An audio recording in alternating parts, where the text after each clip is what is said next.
All right, ladies and gentlemen, and everyone else, hello and welcome to DSP Reacts to Rob Gavagan, The Revenge. Because we did this a few months ago in the middle of the summer of 2022.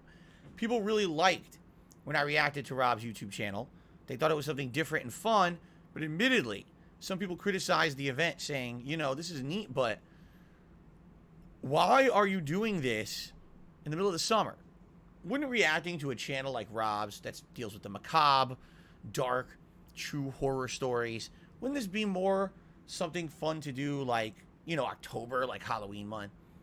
And, you know, I kind of thought about it. I was like, yeah, you're actually right. So that was actually a good idea. Why don't we reconvene in several months and do something like this in October? Well, guess what? Today's October 15, 2022, and it is time to re-examine Rob's YouTube channel. All right? Now, the last time that we reacted to Rob's channel, he loved it. He actually reached out to me and said that he really enjoyed it, and that if I were to ever react to his channel again, that he would have a series of videos that he would like to recommend, as particularly for October, to scare us. Okay? So, he did. He has provided me with a curated list of things that he feels are going to be pretty scary. All right? So, here you go. You ready? Here's what he recommends. Let's go through his list, and let's see what you guys are interested in doing. We'll see what you guys want to see first, okay? A series of videos of photos that were taken right before people actually died. And he has 3 different photos of these. He actually says his first video of this was his first video he ever made that went off virally. Over 20 million views on part 1 of that. Okay? So, basically, his claim to fame was that series. So, he definitely recommended that.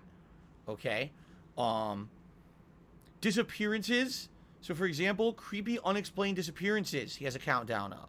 Then he has 3 unexplained events that were caught on camera. The 10 most terrible deaths in history. This one is really, really disturbing, and people tend to lose sleep over it when they watch it. I don't even know if we want to do that one. Right? Right? 10 chilling photos with disturbing backstories. 10 chilling 911 calls that actually include the audio from the 911 call. Unbelievable coincidences that actually happened. The scariest demonic possessions ever. The most mysterious people that no one can really explain. 3 hauntingly mysterious deaths. And then, ultimately, there's a video that he has, his most scary things like ever, I believe. And he just put that out a few months ago. I don't know if it's actually, here it is. I didn't watch it yet. It's the top 10 scariest cases that Rob ever covered from 5 months ago. See that? So,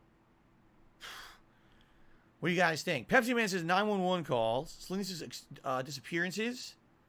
Chris B is asking about Gotham Knights. Chris B, we talked about this at length on the podcast this morning. We're now in the reactive, and I'm not going to be answering questions about Gotham Knights when we're trying to get creeped out. That's why I dimmed the lights. You see, guys, it's dark in here. I dimmed the lights. The only light that I have is natural light coming through the blinds.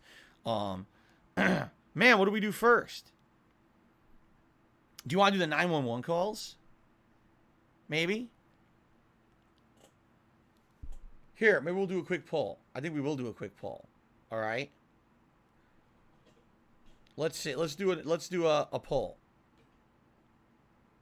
Start a poll. So, what to start with? 911 calls, disappearances, photos before death, or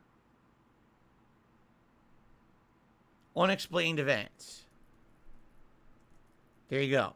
911 calls, disappearances, photos before death, or unexplained events. Let's have you guys vote. I also received a $1 tip from Chocolate Pickle Nipple saying the guy that said he likes Arkham Origins probably likes Fortnite and Barbie. What's wrong with that? They give the tip. I don't see anything wrong with Fortnite and Barbie. If you like it, whatever floats your boat. You know, you're entitled to like what you like. No one has a right to say that you like stupid things. They could still say you like stupid things. They just don't have a right to say it, but they could. Okay.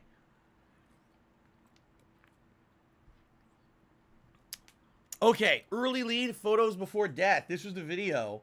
He made 3 of them, but the first one was the first video that ever went viral on his channel, apparently. So wait a minute, if that's the case, can you sort by popularity? Probably not. Not unless he put it there. Oh, popular uploads. There it is. There it is. That's his most popular video ever. Right there. All right.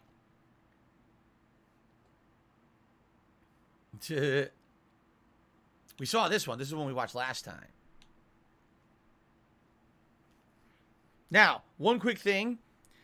I already talked about this on my podcast earlier today, but I'd like to clarify. For those of you who are watching this, and you're going to see, we're going to watch some older videos where Rob is going to say his name is Rob Dyke. That's because his real name originally was Rob Dyke. And he was very popular on YouTube for a while. And then several years ago, YouTube started running an algorithm that would demonetize your videos and make it unable to have advertisements on them if it contained certain language. YouTube, no exaggeration and no lie, determined his last name was offensive and demonetized his videos for having that last name. So he legally changed his name to Gavagan so he could continue to make a living on YouTube. As ridiculous as that sounds, the man had to actually change his fucking name because YouTube's algorithm didn't work. It's pretty screwed up. That in itself is a fucking spooky horror story. I have to applaud the man for having that much perseverance and toughing through that, because that is fucking grade A bullshit. So I actually already have to give him an applauding ovation for toughing through that bullshit and finding a creative way around it, because that is fucked up. Like I said, I probably would be so upset. I'd probably have lawyers slapping him with lawsuits, but it probably wouldn't even do anything, knowing YouTube. But okay, it looks like photos before death is winning. So we're going to do this first. So again, this is the first video that Rob did that ended up going viral and ended up being super popular. All right? So here we go. We're going to do it. It's 11 minutes long, but we'll probably be pausing and talking. So here we go. Get ready. Oh. Okay. We're getting a little warning. The video could contain topics of suicide or self-harm. Purpose. Honestly, I don't care if my video gets demonetized or not. So yes, let's play the video. Okay. Well, oh, one final thing. When I'm doing react events like this, you're going to hear an echo. There's absolutely nothing I can do about it.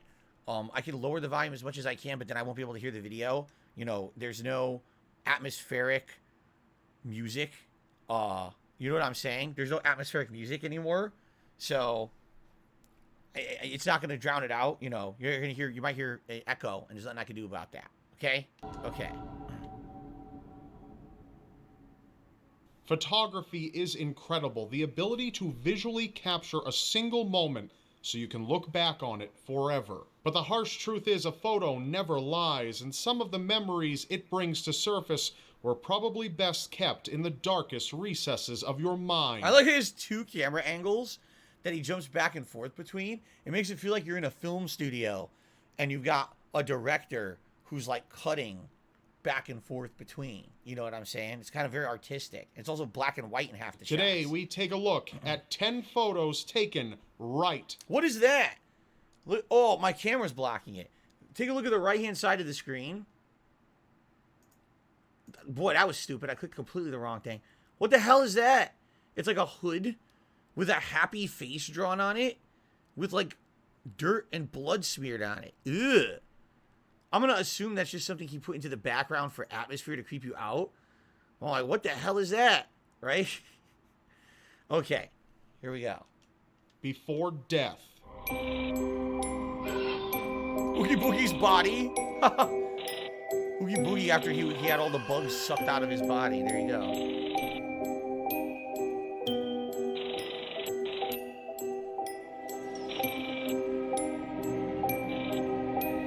20 million views on this sucker.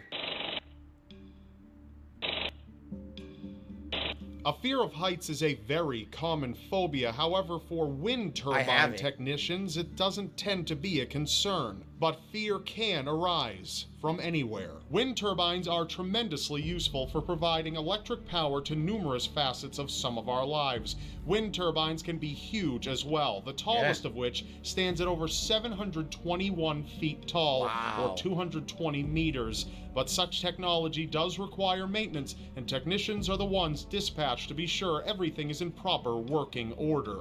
But for two Dutch technicians, their worst nightmare would come to pass once they climbed the top of the mighty structure. This photo was taken showing the two technicians embracing one another after the turbine caught fire and quickly engulfed into a fiery blaze. One of the technicians jumped off the edge to avoid burning alive, while the other tried to take his chances getting back down through the inside. His body was found trapped and burned. Though safety precautions are put in place for this kind of event, the two technicians were trapped by the fire and were unable to escape safely. The two men were 19 and 21 years old. See, I gotta wonder about that. First of all, I'm afraid of heights, so I could never do anything like that. And the thing is, I know it's an irrational fear.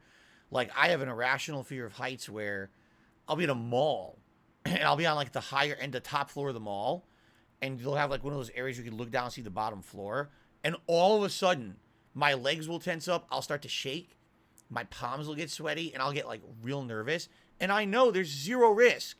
I'm like, dude, I'm not running, I'm not gonna flip over this thing and die, but I have this really weird, irrational fear of heights. It's just, I've always had it, okay? So I would never be able to do a wind turbine technician's job. I'd probably lose control. But, I mean, you got to ask yourself a question. This job, if you're going to work at a wind turbine, right? Why is there no exit? Like, emergency, was there no ropes? Or, you know, I would think, if you're going to work at a job where you have to be that high up, you'd have emergency parachutes, no? Where if there's a problem and you're stuck up there, you just put a parachute and you just glide right down. So I wonder why in the holy hell did they not have something like that, right? It's kind of weird. This is a job where there's a lot of risk involved. If anything goes wrong up there, how are you going to get down? And there's no way to do that. It's weird to me. I mean, I'm sure there was a ladder inside, but if it's on fire, you can't go past that. So you have to have an emergency exit, right? That's just weird. Too high, not high enough for a parachute? What are you talking about? They were hundreds of feet in the air. Of course it's high enough for a parachute. Absolutely. Right?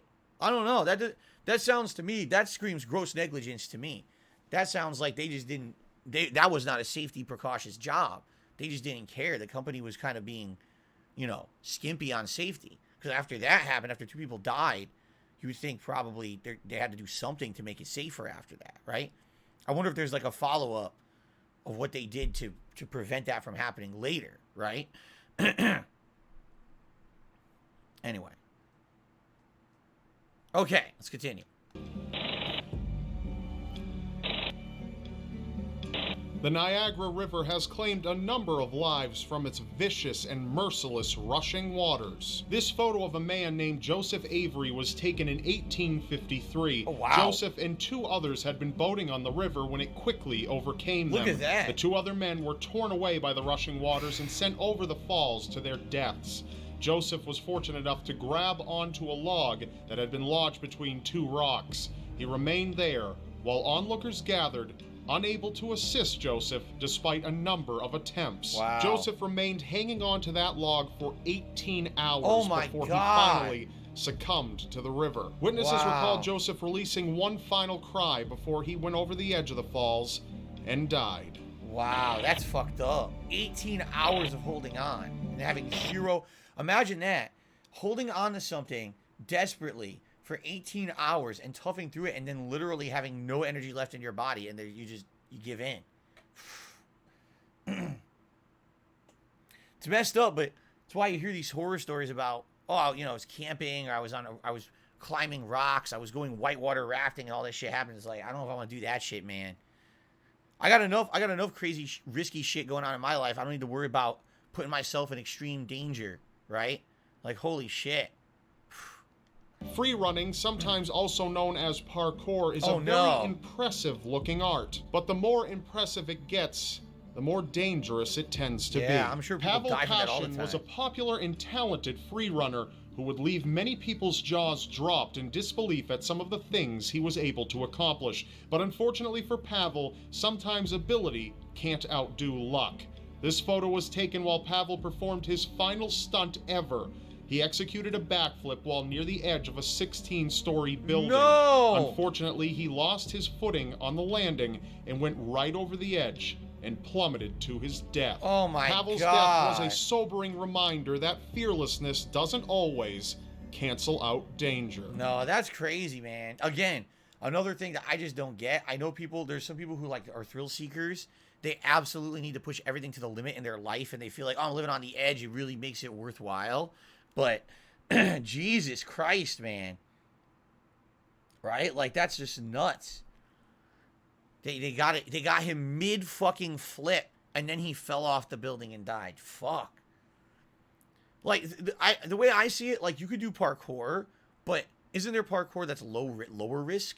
Why do you have to be on the top of a building, right? Like, that's just like, there's parkour for the sake of, oh, I love the athleticism of it. I love that it keeps me healthy, and it's cool. And then there's like, I'm just a crazy risk taker because I have to do it at the top of a 16-story building. That's nuts. To me, anyway. Right? Damn.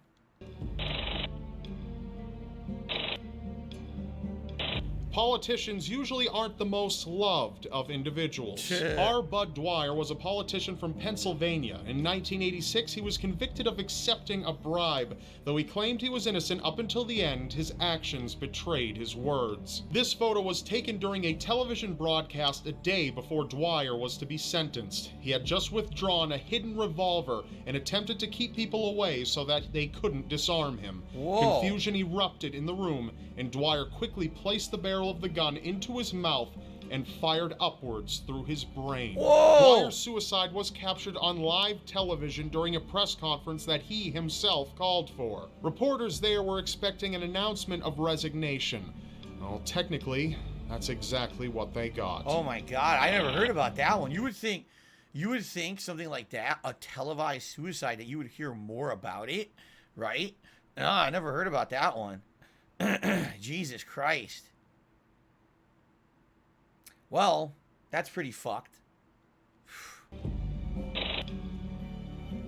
A child's trusting nature can at times unfortunately lead to terrible ends. This is a photo of James Bulger, a 2-year-old boy, holding the hand of a 10-year-old boy in a shopping center in England. The image itself seems innocent, as it is only 2 children walking together hand in hand. However, the boy leading him was in partnership with another 10-year-old boy. Both of the boys not only abducted James, but tortured and killed him. What the This was the fuck? last photo taken of James by a surveillance camera right before his agonizing final moments. What would possess 2 10-year-olds to do that? I gotta ask. Because when you're 10 years old, right? You're supposed to be, like, happy. You're a young kid. You know, you're growing. You're formulating things in your head that's supposed to make you, like, a mature adult. You know what I'm saying? And to me, like, 2 10-year-olds doing that, something's seriously fucked up and wrong. Where are the parents? First of all, how are 2 10-year-olds going out and abducting other children? Like, where the fuck are the parents, right? I've always said this. I've actually said it more recently in my content, okay? Now's a good time to bring it up, I feel. There's absolutely, positively nothing special, nothing unique, and nothing to be celebrated because you can have a kid. Just not. There's a bajillion humans on planet Earth that have done it, and many more that will in the future. What should truly be celebrated, honored, acknowledged, rewarded, supported, and promoted is people who have kids and are then really good parents. people who raise their children well, protect them, provide a loving environment for them to grow and mature, make sure that they are a complete individual. If they have any signs of mental illness, that they take care of that. They take them to proper medical authorities. They provide them with love and care.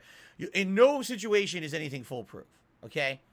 So there's some people out there who've absolutely been loving parents, and then they end up having kids that are still have mental problems and do horrible things. That's not what I'm talking about here. What I'm talking about is that it seems like in modern society, a lot of people think that the act of having the kid is the big deal, and they forget all about everything that comes after, right?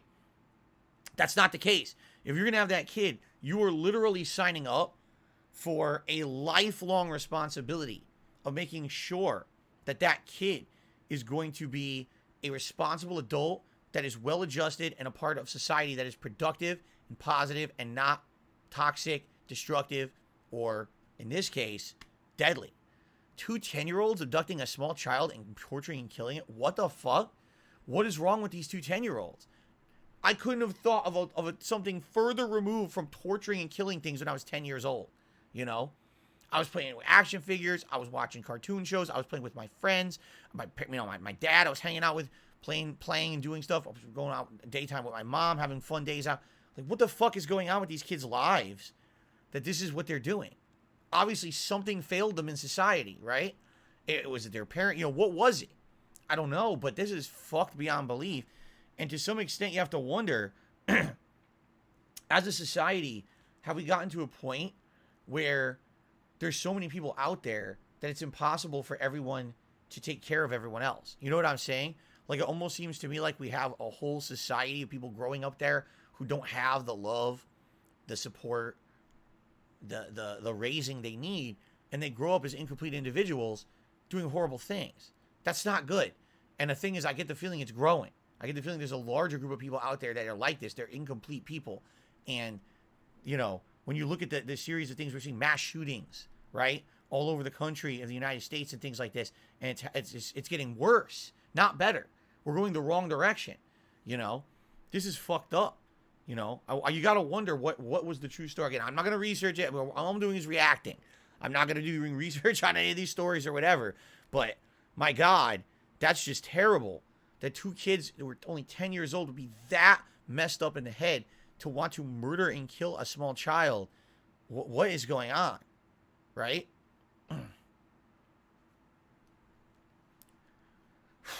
Okay. Jesus, we're only halfway through this video. The 2 boys were held in custody until they reached adulthood, and then they were both released with new identities. Wow. Well, let's hope that they actually healed mentally for what they did. Jesus Christ. Hopefully they were normal people after that. Bombings are so prevalent in modern terrorism because they not only kill and injure many people all at once, but the suddenness and unpredictability of it all frightens many more people. This is a photo taken of a man and a young girl, presumably his daughter, standing together in a popular shopping area. A nice picture at first glance, but when you realize that the red car beside them was a stolen vehicle, things begin to take a turn for the worst. Oh my God. The car was loaded with a fertilizer-based explosive and was detonated moments after the photo was taken. Over 300 people were injured in the blast, and 29 were killed. The man and young girl were both fortunately spared from the explosion. But the photographer died. His camera was found in the rubble. Wait, how? What? How did they survive? Did they walk away? So they took the picture, they kept walking, the photographer stood there. Fuck. The attack was executed by the real Irish Republican Army. They later apologized for their actions. The IRA. It goes without saying that being involved in the drug trade can be very bad for your health, even if you're not using. Carl Williams was a drug lord in Australia responsible for the deaths of a number of people. For these things, he went to prison like many in the industry do. This photo was taken of a fellow inmate approaching Carl from behind when he was reading a newspaper. Oh my God, his life was brought to an end when the inmate, with the help of a part of an exercise bike, beat Carl to death immediately after this photo was taken. It was believed that Carl was aiding police in the capture of a number of other high-profile drug traffickers before his brutal demise. And now we know why he got killed. He was an informant. Yeah. Fuck. When in a position of power, it is very likely that many people might want you dead, but few are actually willing to see to it. Reynaldo Dagsa, a Filipino politician, unfortunately encountered one of those few. This photo was taken by Reynaldo. He had his family assemble so he could get a nice family photo on New Year's Day in 2011. But within the same moment he snapped the picture, he also caught his own death in the image. His assassin can be seen on the side, aiming a gun directly at Reynaldo. Oh my god, that's... Oh shit! Holy shit! He took a picture of his family and a guy walks up and shoots him as he takes the picture. And the fucking assassin's in the picture. Fuck! The assassin shot him in the head immediately after the photo was taken. Wow. The politician's killer was discovered to have been a robber who was recently released from prison on parole. So it wasn't even that he did it because he knew he was a politician and he killed him because of that. It was because he was just a random robber and wanted to fucking kill him. That's weird. Why would he kill him though? Why not rob him? Nah, he probably did get paid. Anyway. Natural disasters can occur within an instant, but are unique in that there is no one to blame when loved ones' lives are snuffed out in an instant. Some people aren't so fortunate to either escape or be killed outright. One girl named Omeira Sanchez was a victim to a severe volcanic eruption in Colombia. Her legs were crushed beneath the rubble of her home, and the body of her aunt rested beneath her feet. This photo was taken just before the girl succumbed to her injuries. Aid wasn't sufficient to rescue the girl, and the only option would have been to amputate her legs, though she surely would have died an agonizing death from the procedure. Those around her kept her comfortable for 3 days. She remained generally positive the entire time. Wow. Before her death, her eyes turned black, her hands turned white, and her face swelled, as can all be seen in the photo. Because of this photo, Omeira's legacy has been immortalized. Her dark eyes linger within the minds of many who had witnessed her. Ugh. Serial killers do often take pleasure in the deaths of others, and then some take it to all new levels. Robert Ben Rhodes was a truck driver who would travel about on business while picking up female hitchhikers, teenage girls he felt wouldn't be missed. He'd brutally torture and murder them. One such victim was Regina K. Walters, who Rhodes abducted and toyed with.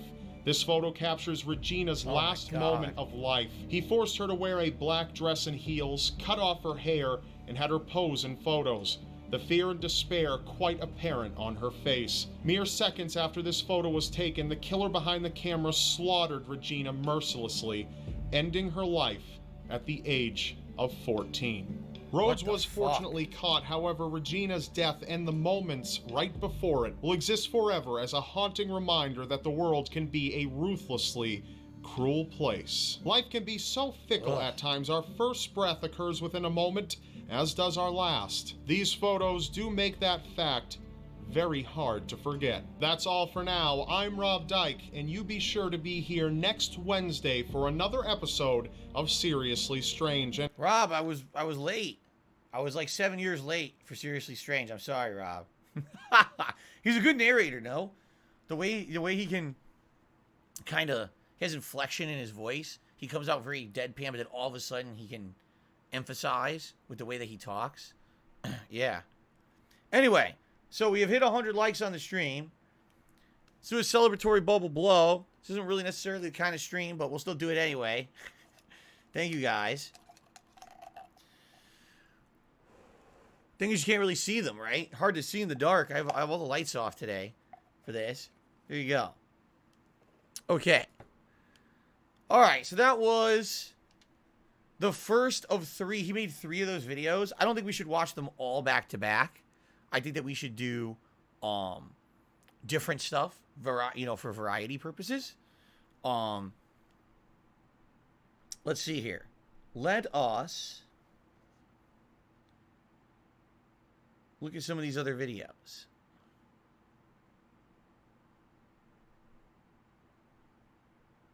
So, incidentally, that was the first video he recommended because, like I said, that was the first video he ever did that went like crazy viral. Okay, let's do.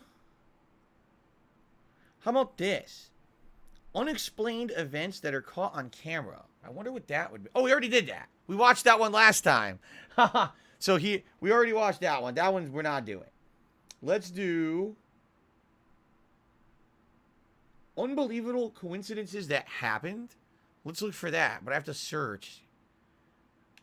Let's see here.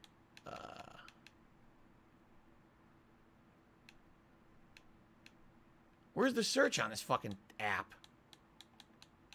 I'm stuck. Do I have to go to... No, so you click on the channel. You can't search in the channel? What? Rob Gavagan.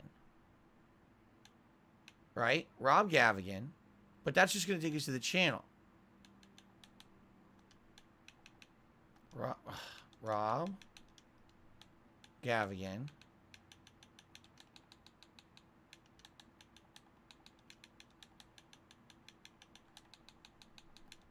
Rob Gavagan. And then it is unbelievable coincidences. Unbelievable. We watched that too. We watched that last time, I guess. Right? Because it says... It looks like we watched it. Or did we watch that?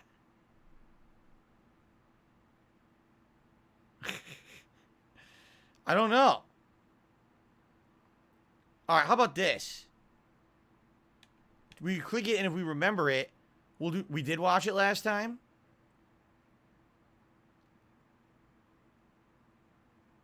Red bar means it was watched before. Yeah, but here's the weird thing about this. Sometimes you hit play and you don't like you watch a few seconds of it because I might have originally before we did the first react, I was going through his channel seeing is this guy on content that would be interesting. So I clicked around a few videos. I might have watched part of them, but the stupid app is so dumb. Sometimes it says you watched everything when you didn't, right? 5. Oh, that's not even his channel. Unbelievable acts of karma. That sounds good. Let's do unbelievable acts of karma. Striving to do good or evil rests in our bones. But sometimes, in the end, karma has a habit of catching up with there us. We go.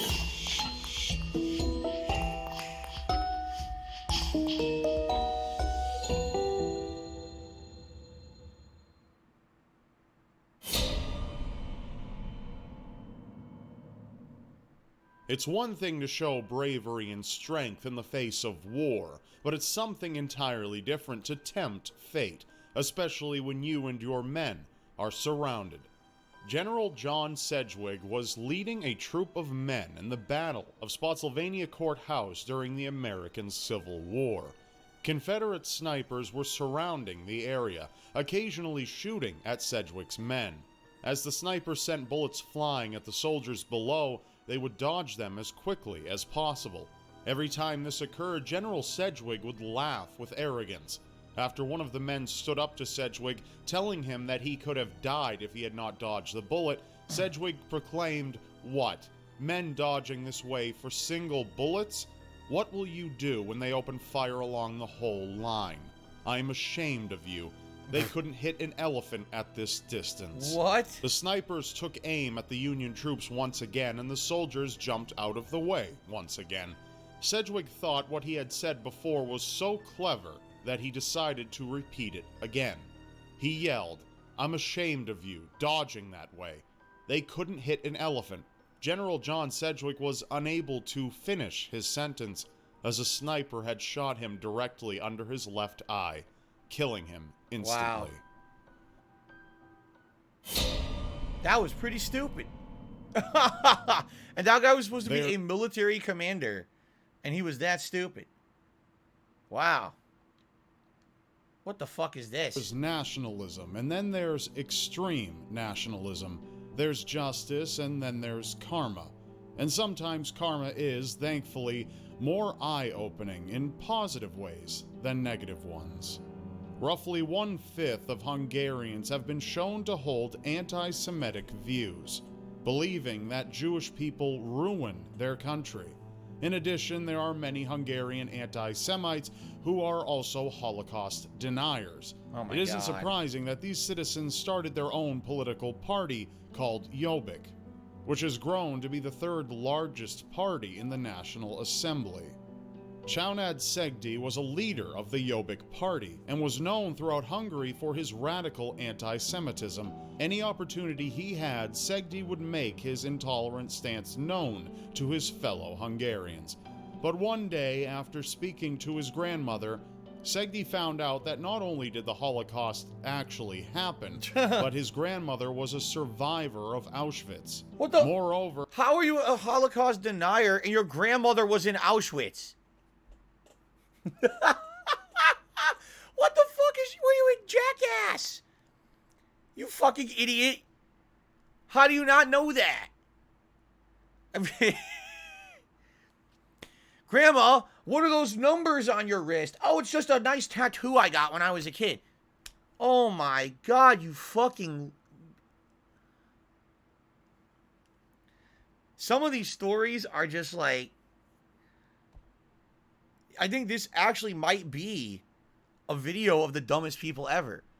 A military commander that doesn't know to dodge sniper fire, and a guy who is a Holocaust denier whose grandmother was in Auschwitz.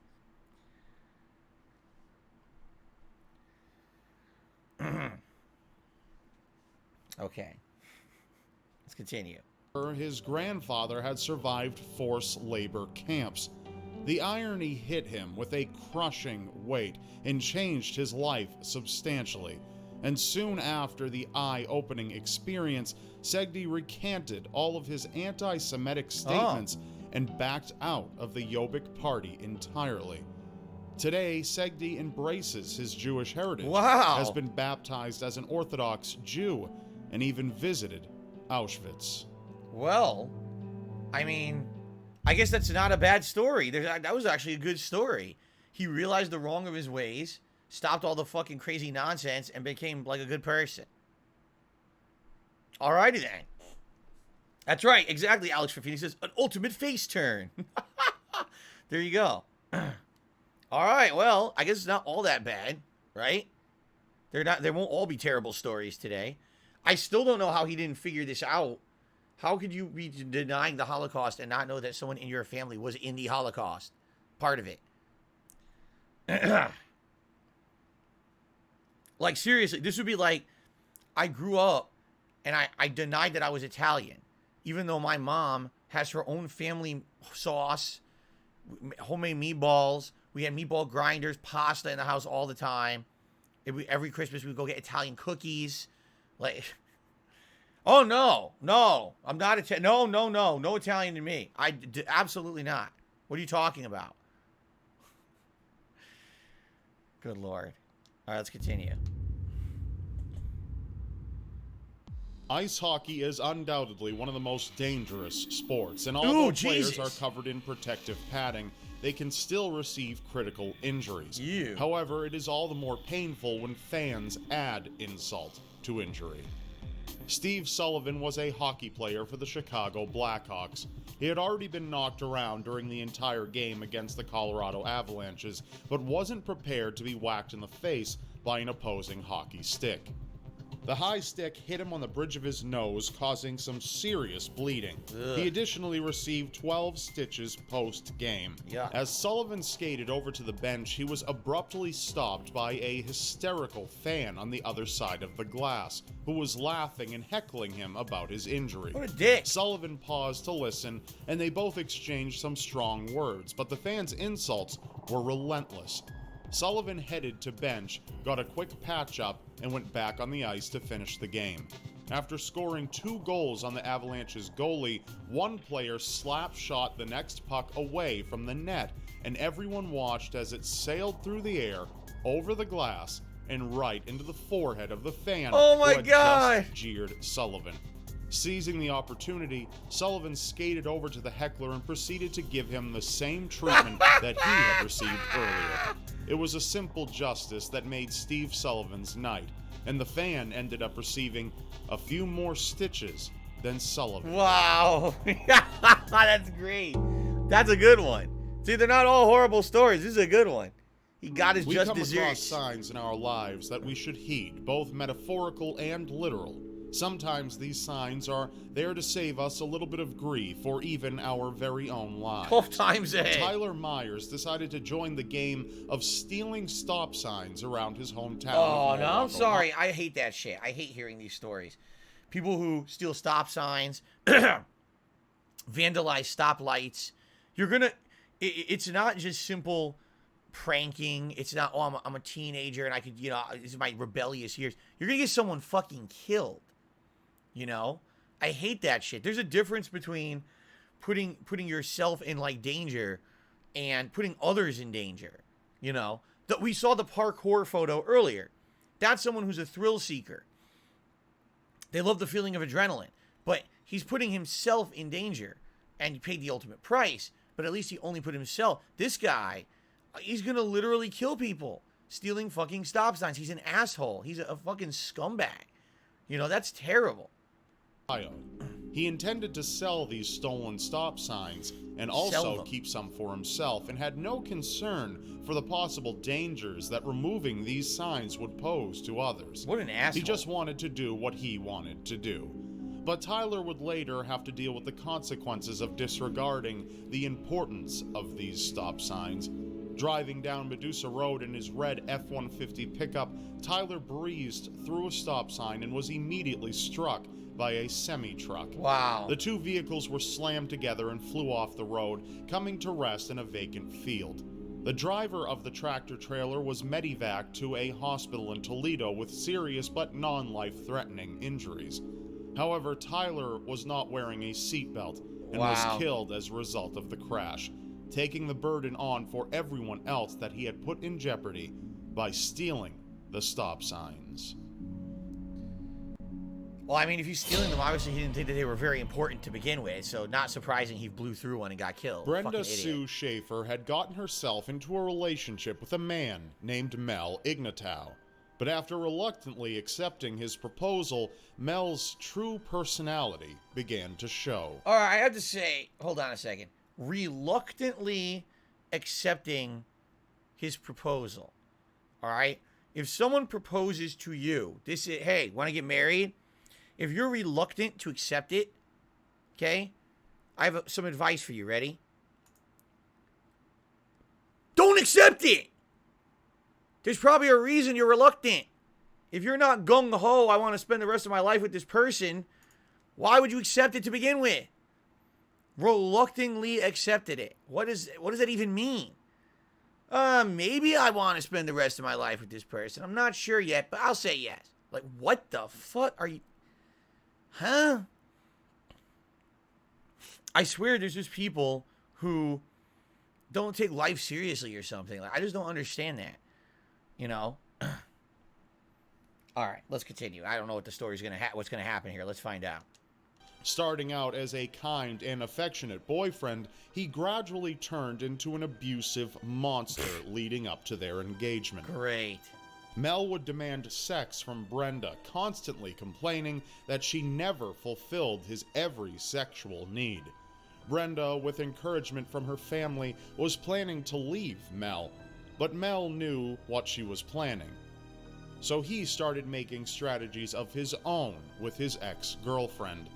He convinced Brenda to stop by a friend's house, but as soon as she walked in the door, she was sedated with chloroform and tied to a glass table. Oh my God. For the next few hours, she would be torturously assaulted.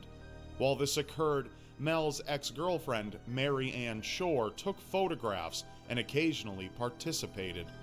After the merciless torment, Mel suffocated Brenda and neatly packed her body away in an old suitcase, which was later buried in the woods.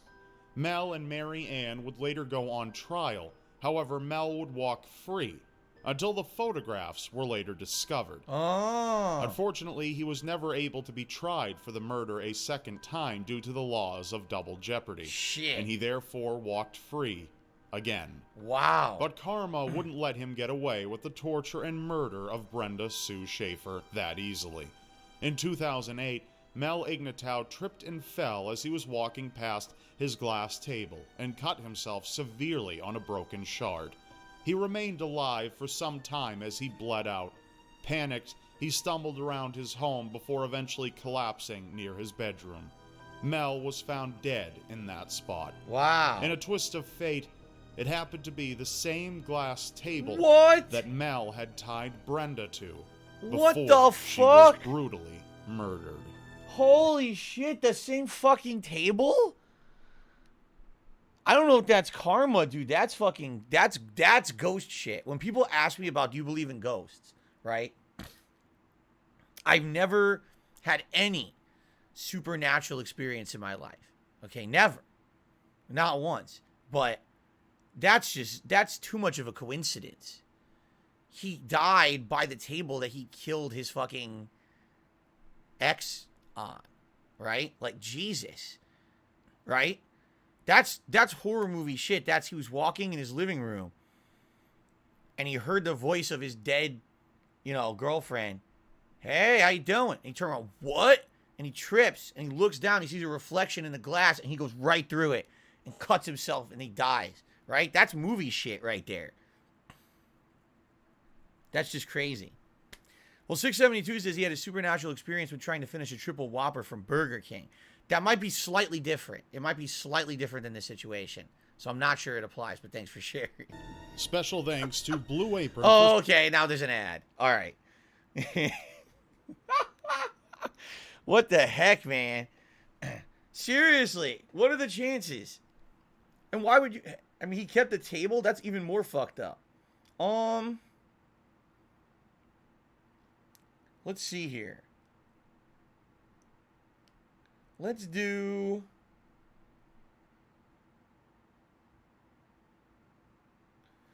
the most mysterious people no one can explain. So it'll be Rob Gavagan. Most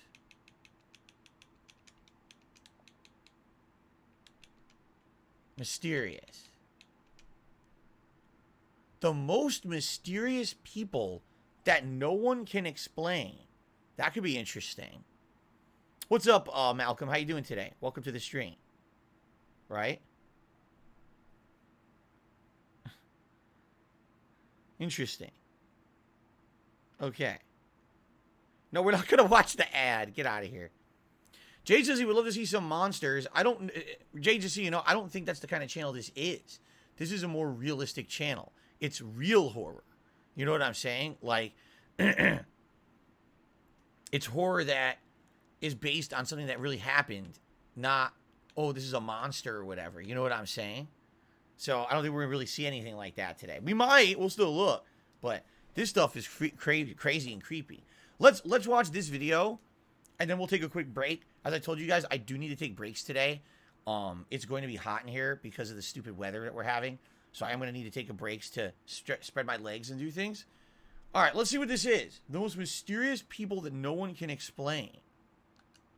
Whether it's on a bus or a train, in school or at the store, or maybe just walking down a busy street, we are bound to run into someone who is just downright unusual. What the fuck? But perhaps one day you'll meet someone who surpasses unusual and turns out to be unbelievably mysterious.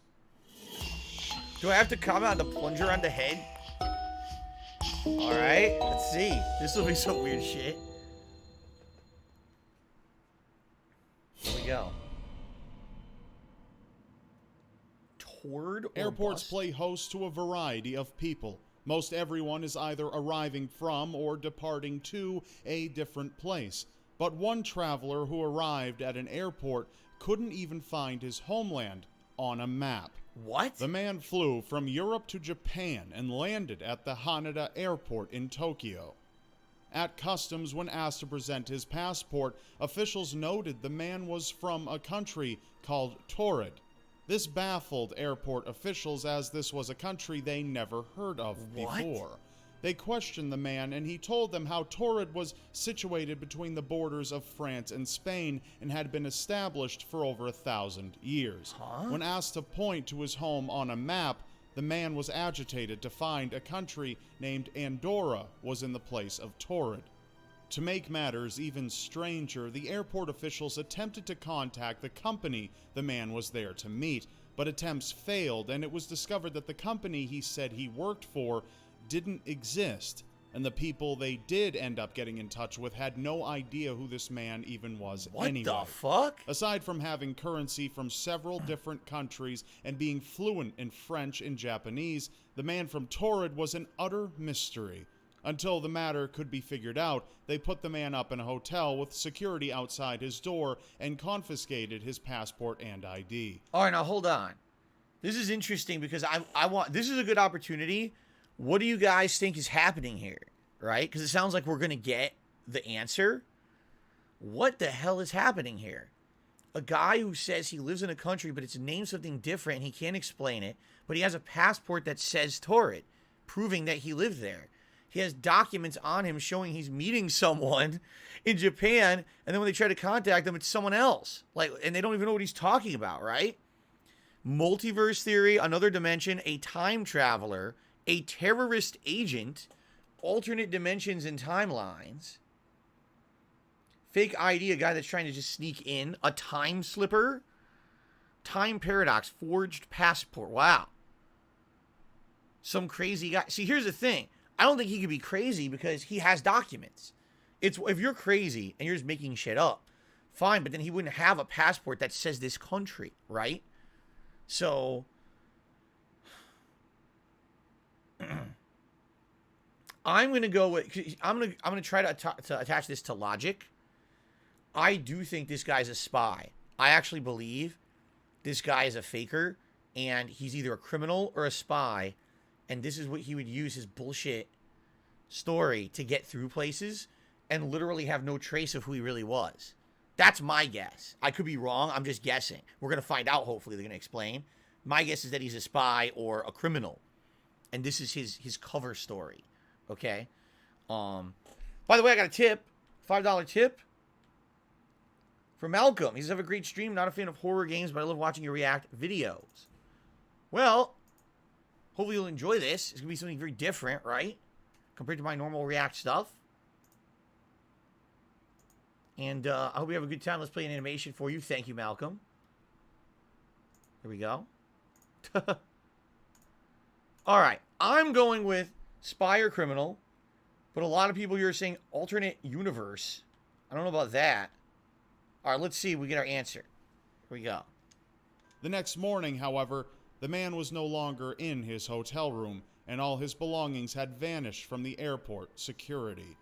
The story of the man from Torrid seems like a story ripped from the pages of a science fiction novel. Wait, we don't get an answer? There's no answer. What? No, it sounds to me... Okay. It sounds to me like there's no public record, but I think law enforcement figured it out. I think they did. I think they figured it out that he was a criminal or something.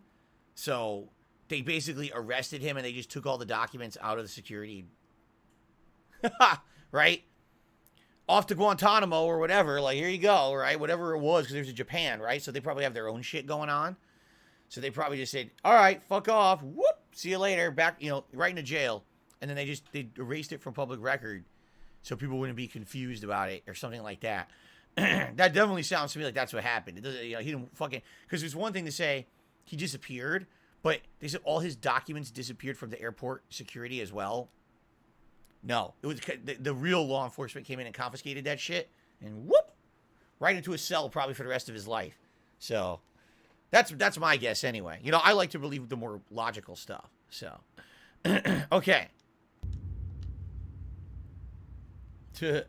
It is not uncommon for someone to find the courage to pirate an airplane and hold its passengers hostage, but it is quite rare for that person to get away with it and completely disappear altogether. Look!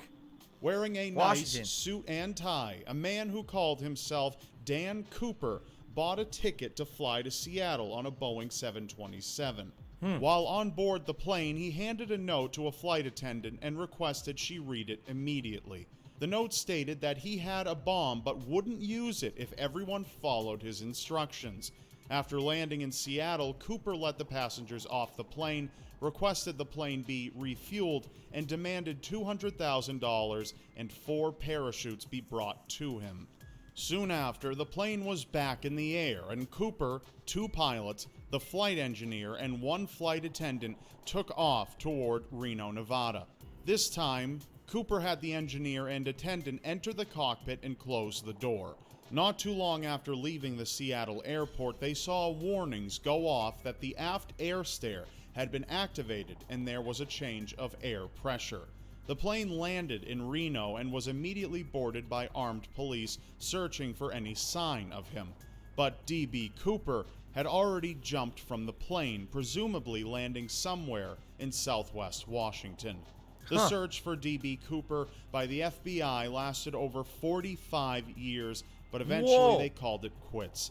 The only evidence ever recovered was a tie and some bundles of the cash he had received for the ransom. Look at that.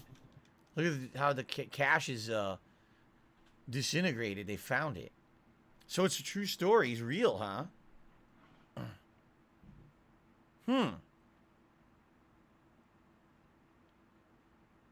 Yeah. So this is real. This guy was a real guy who hijacked a plane, and all this is documented. Interesting. Huh.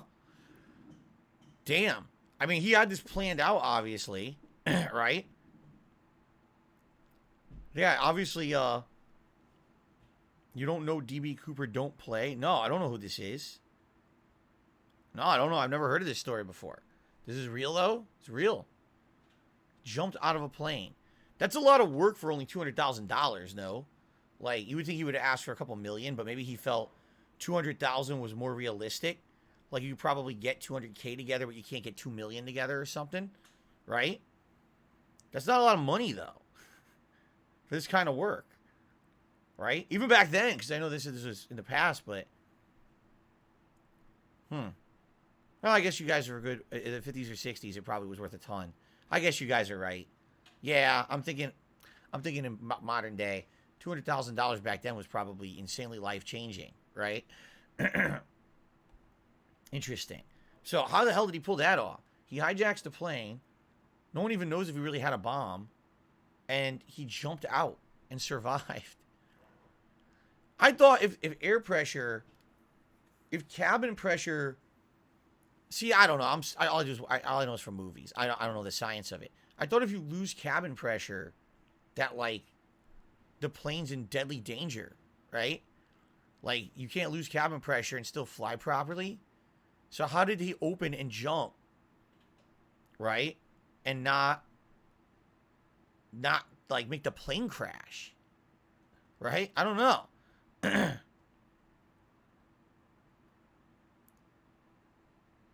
He wanted to be a realistic amount that they would give him plus an amount that he could still carry around on him. He was allegedly a military paratrooper who had paratrooping experience, so he knew he could be able to survive it. Battleduck says if you lose cabin pressure, it only means the passengers would be in danger. The plane would still be intact and fine. Huh. Because the part of the story that confuses me, they're saying that over Reno, the stairs deployed, he jumped out. How the fuck did they fly and still land fine and everyone was okay? Wouldn't that have, like, you know what I'm saying? Like, I heard that when cabin pressure leaves a plane, you're going to die, all right? Like, you're screwed. I don't know. I guess I don't know enough about it. All right, anyway, I don't know what happened here. It looks like we had a spike in viewers, and now they're all leaving. I think what happened is maybe someone recommended the channel or came in, and now everyone's like, oh, we can't talk. For those of you who are maybe joining, and you're like, oh, I can't talk, what's going on? The channel's in sub-only mode. It has to be. I get a lot of trolls, and when I first started streaming on YouTube without sub-only mode, basically I got a ridiculous amount of robots that would come in here and spam really disgusting things to try to get me in trouble and everything. It was basically unmanageable. So we have a 24-hour sub mode. You have to be subscribed for 24 hours. And once you are, then you can talk in the chat. So I apologize because it looked like we had like a big gush of like 100, 200 people who came in. Probably someone recommended the channel or the React event. And they came in and then, oh, I can't talk. So then they all left.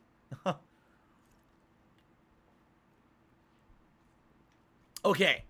All right, hold on a second here. Before we continue, I received a $20 tip from a certain gentleman who we know by the name of 1 Minute Man. So thank you very much to 1 Minute Man.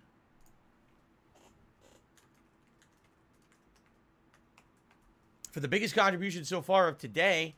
That gets us up to $77 in tips. Thank you, 1 Minute Man. Reminder, everyone, this is my only stream of the day. It's a marathon, though. We're going to be doing this for a while, and we're still in the first hour. Like, we just hit the first hour. What we'll do is we'll probably finish this video and take a brief break for me to stretch my legs, then come right back and continue. Okay? But, yeah, this is my only stream. So, rewards are still the same. At $100, you get a hat. $150, you get a vest or a jersey. And then every $50 after that, additional rewards, like changing the hat or vest or whatever. Thank you very much for 1 Minute Man for your ongoing support of the channel, and that tip is very generous. Let's do an animation for him. Oops, what did I click? I clicked the wrong thing. Here we go. Very nice. Thank you, 1 Minute Man. Okay. The eye's feeling all right. I'm still feeling a little bit of annoyance, but it's not that bad. Okay, let's continue. Got distracted. The Poe Toaster? Huh? History has given us incredible and influential poets and authors throughout time, such as the renowned Edgar Allan Poe. Oh, know about him. His work has affected many, but none so much as the Poe Toaster. Edgar Allan Poe died in 1849 at the age of 40 in Baltimore, Maryland.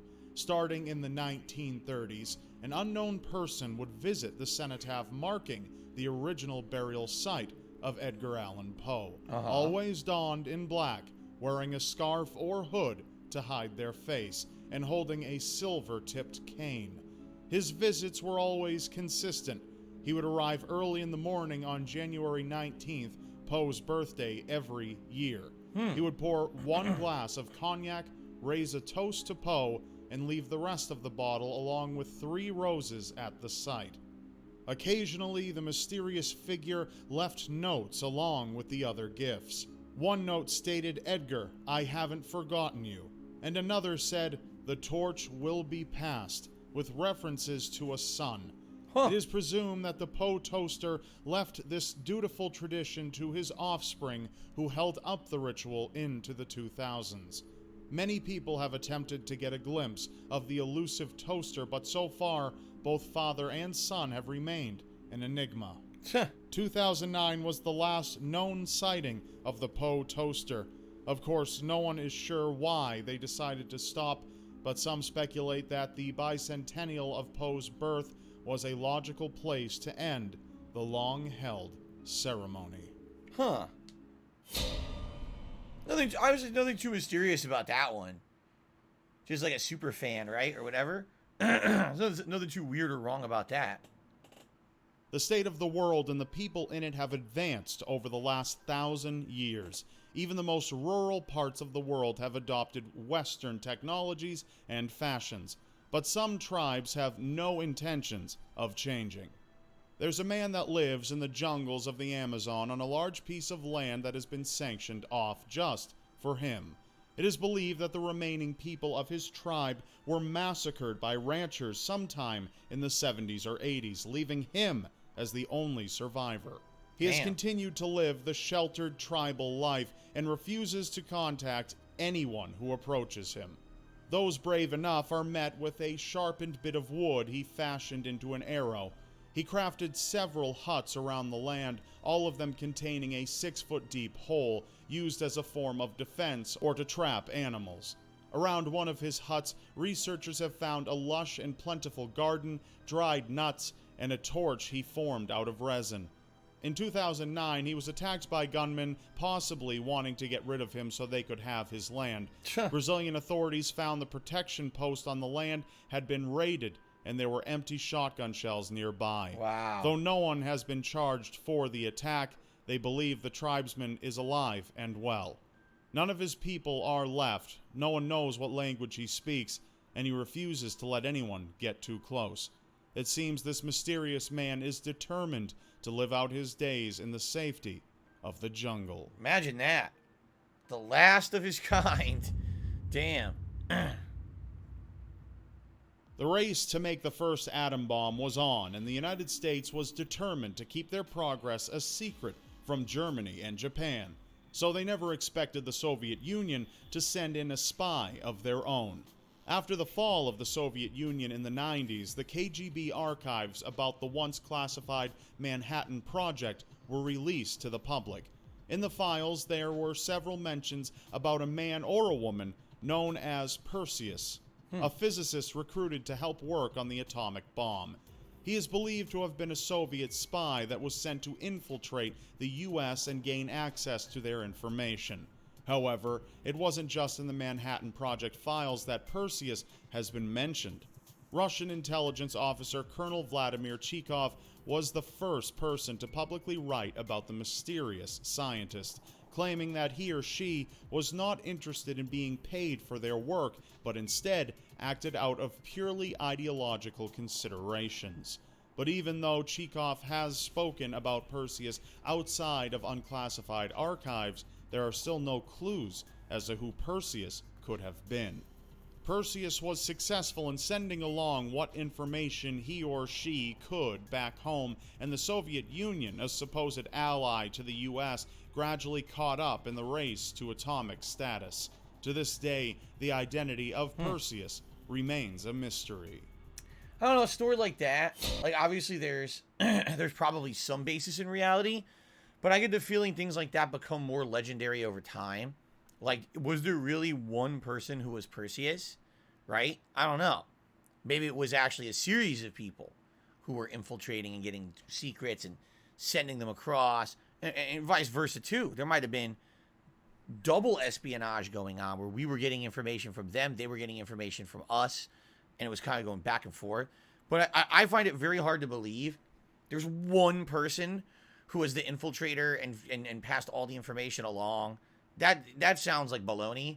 I think it would actually make more sense for it to be a series of people every once in a while just giving a little bit of information, as opposed to, you know, someone who's giving all of it. That just seems completely implausible to me. The one person, right? Do I believe in Nessie the Loch Ness Monster? No. No, I do not. Sorry. I don't think there's a dinosaur in a lake right now. Okay.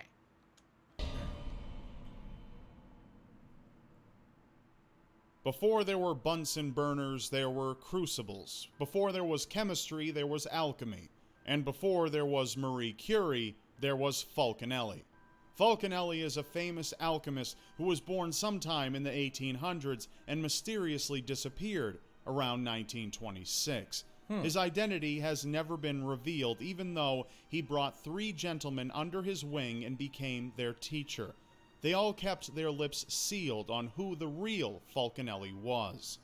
His first and most notable student was a man named Eugene Concellier, who joined him at just 16 years old.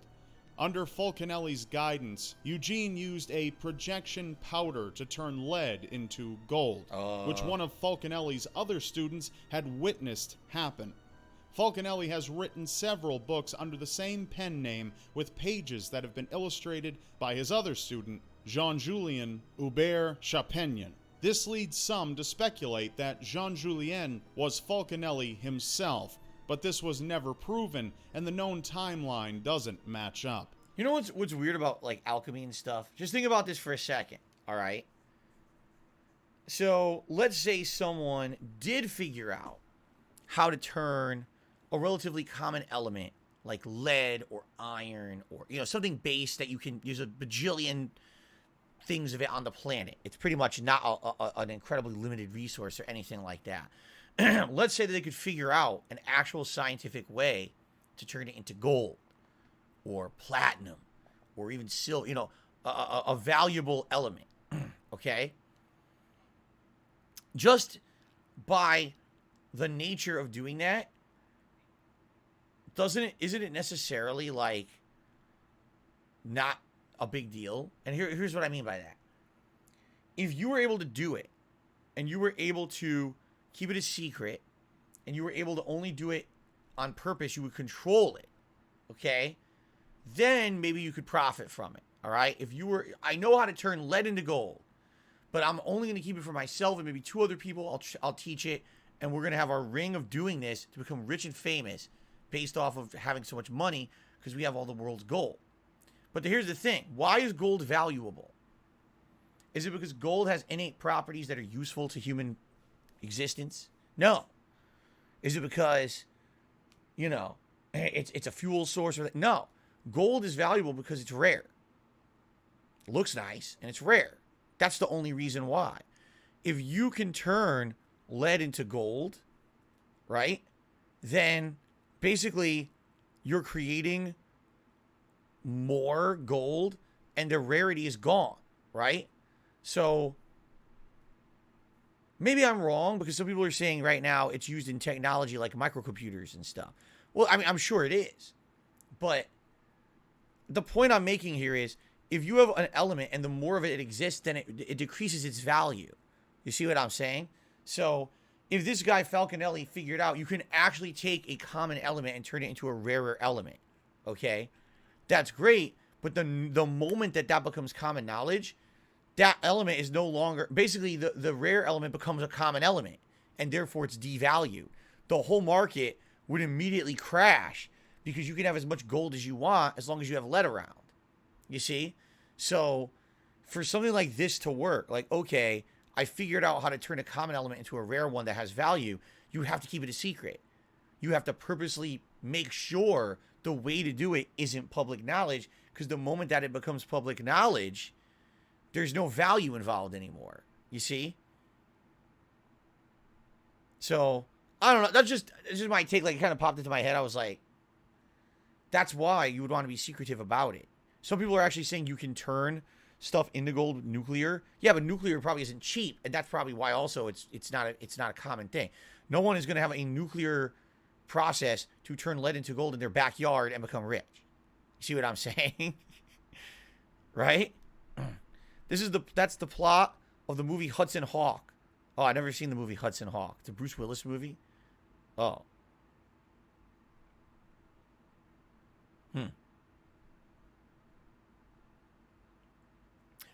The Night Richard says, yeah, the knowledge of alchemy is there, but not many people own their own nuclear reactors to do it. I guess that's a good point.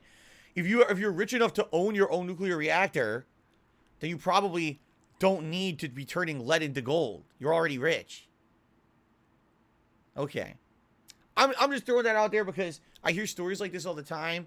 Oh yeah, you turn this to this. Like, yeah, but if you're using the common thing to make it rare, that's not rare anymore because now you can have as much of it as you want. So that you immediately devalue it, and now it's not a big deal, right? Right? So, yeah. I mean, anyway.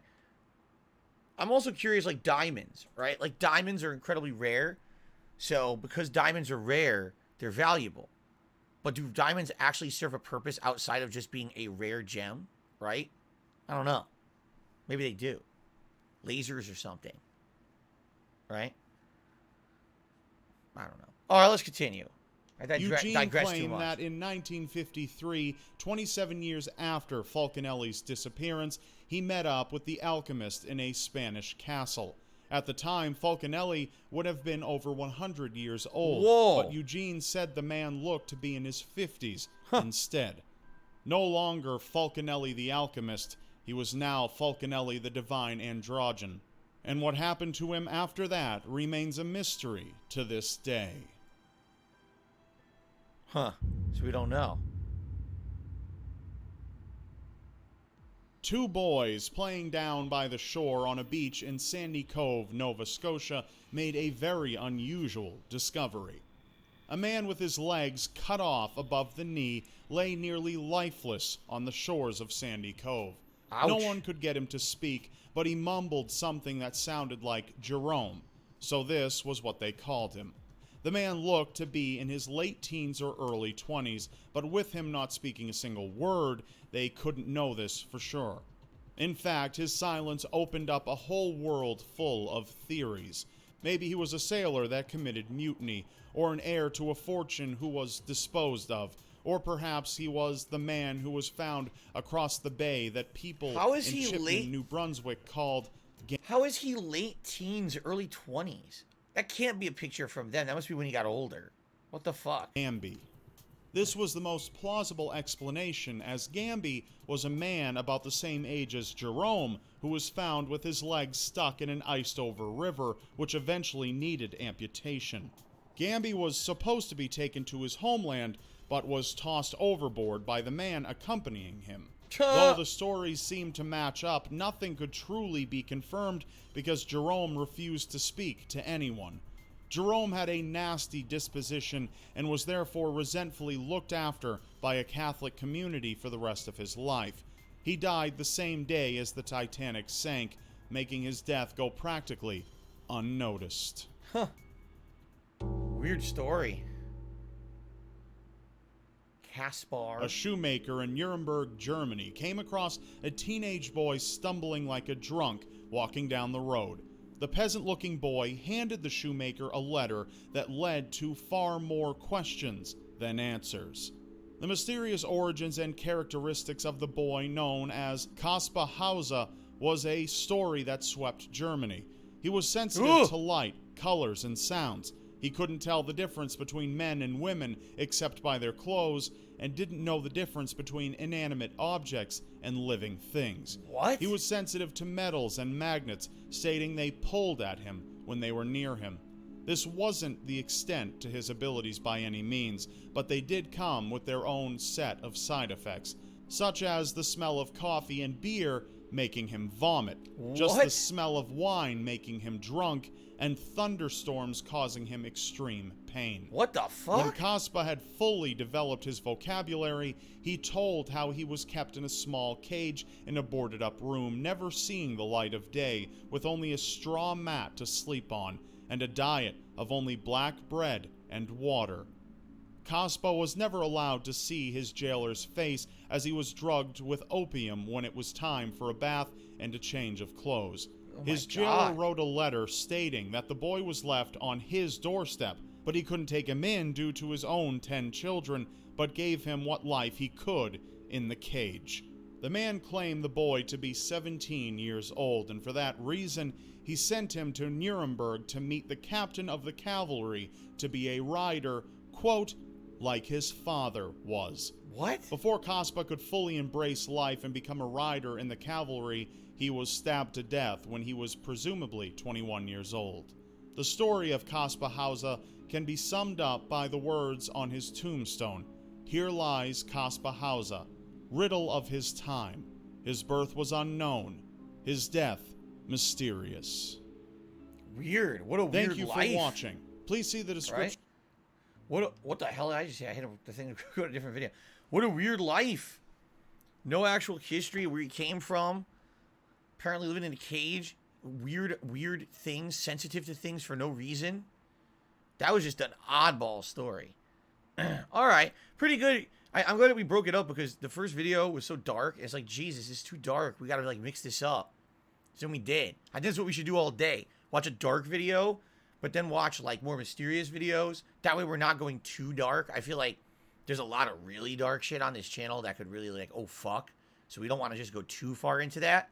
Too much. You want to kind of break it up and do variety, right? That's what I think. So, okay, cool. Very good.